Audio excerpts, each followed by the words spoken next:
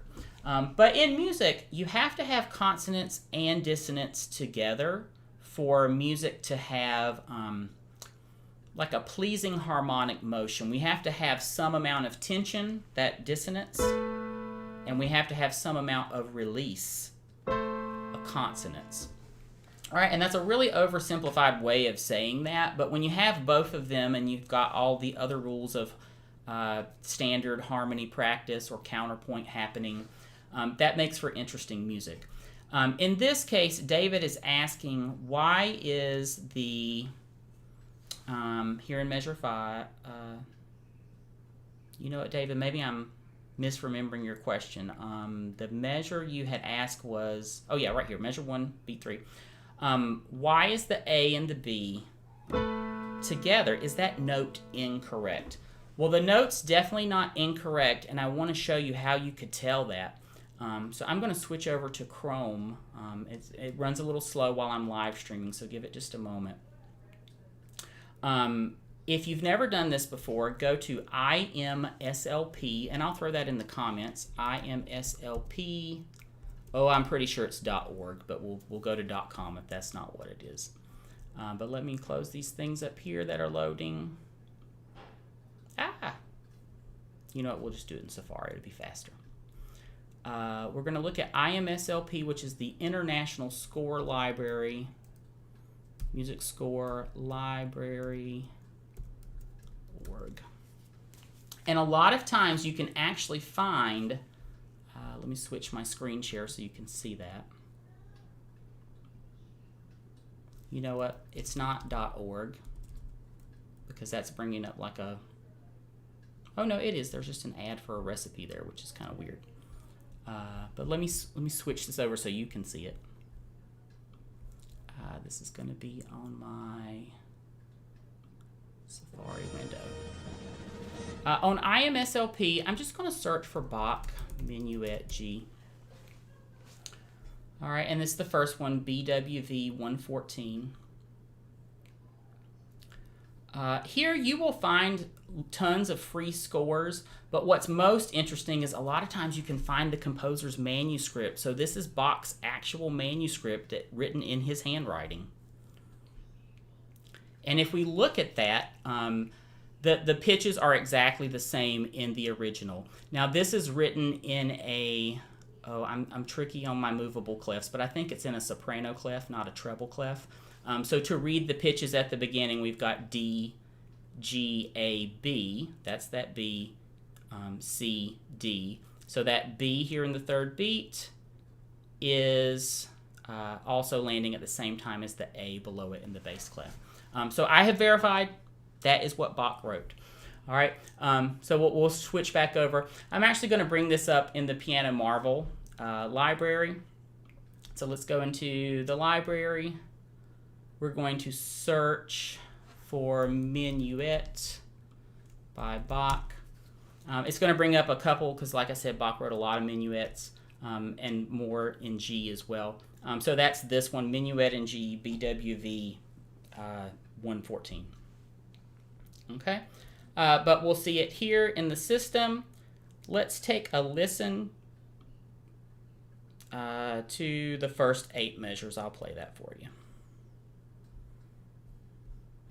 All right, and we're going to just do it in prepare mode. Here's what it sounds like. Oh, sorry, I'm misreading this. I should have done my smart method. I didn't look at it. Let's do that together. Okay, this is in the key of G major. There's 1 sharp, F sharp. It starts on a G major chord. The piece ends on a G major chord. If we look at the whole piece very quickly, it ends on this G major. All right, so we know it's in G major.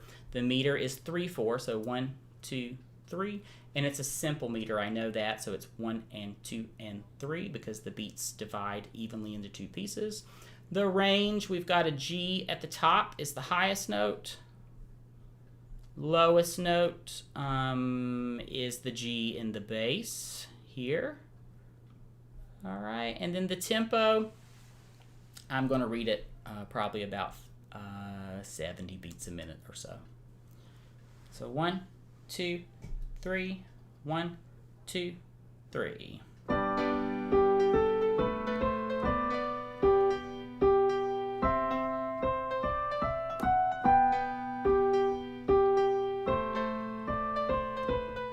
Sorry, what?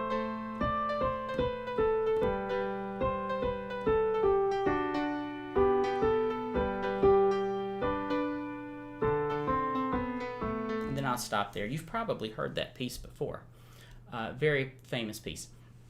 Okay, so David's question was, is that B and the A, it's a discord or it's a dissonance there.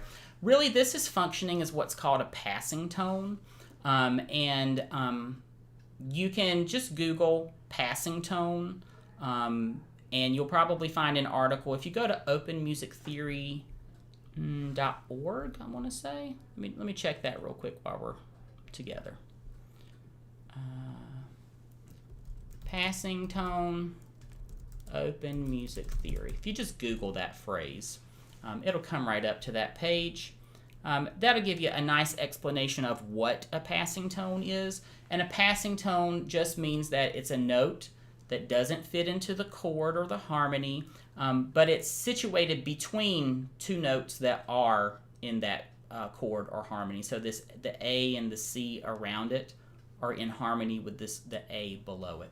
All right, and I won't go into the rabbit hole about that, but Bach, of course, is composing things that align with the rules of counterpoint, which are different rules than we might use today in a modern piece that's like in a modal jazz tune or something like that. All right, so I won't go much further down the rabbit hole, but if you're interested, the answer lies in the passing tone. Okay? All right, so great question. Thank you, David, for sending that in. And again, if you have questions that you would like to answer live on the show, I recommend you send it in through our mailbag at oneminutemusiclesson.com/mailbag. All right, we are running towards the end of our show here, and I'd like to just hit a few highlights. So if you are enjoying our show, we practice sight reading and talk about fundamentals of music every Saturday at 10 a.m. And really the goal of the show is to help you stay motivated to practice, to help answer your questions live or through our mailbag. If you like the show, give us a like, subscribe, click the little bell icon. I always think it's so stupid when YouTubers say click the bell, like that's overkill. But what we're doing at 1 Minute Music Lesson right now is developing a lot of live stream shows. And this one's Saturday at 10 a.m. Central Time. So, I mean, you can just know that's the time of it. But what we'd like to do is more live streams throughout the week. And we don't always want to schedule those. So if you click the bell, you'll just get notified when we are live. YouTube will like flash a notification for you on that. So like, subscribe, click the bell if you want to be notified. The other thing, if you do like the show, visit our support page, 1minutemusiclesson.com/support, and you can see there's 3 ways to support us to help us out. 1 is to share our content with other friends and family. 2, you can support us via Patreon. And 3, we recommend a lot of different tools on this show. You've heard a lot about Piano Marble, but coming up soon, we're probably going to do some episodes on Earmaster. And then I also talk about my book a lot, How to Read Music Easily in 30 Days. So you'll find all those on our toolbox, and you'll find other freebies and resources listed there too. I think that's all the announcements I had for today. If you have some follow-up questions, let me know in the chat below. If you liked today's episode, let me know if something in particular was exciting to you. We want to try to shape the show so that it fits the viewers' needs. Thanks, Alex. I see your comment there. All right, so really that's going to be it for today. I'm going to wrap it up there. We don't have... no, I do have a topic for next week. Next week we're going to do Chopin's Funeral March. That's going to wrap us up for all of our Halloween episodes in October.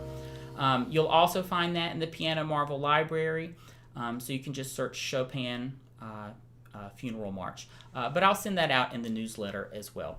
All right, so that's going to take care of us for today. Thanks for joining, everybody, and I look forward to seeing you again next Saturday. Take care.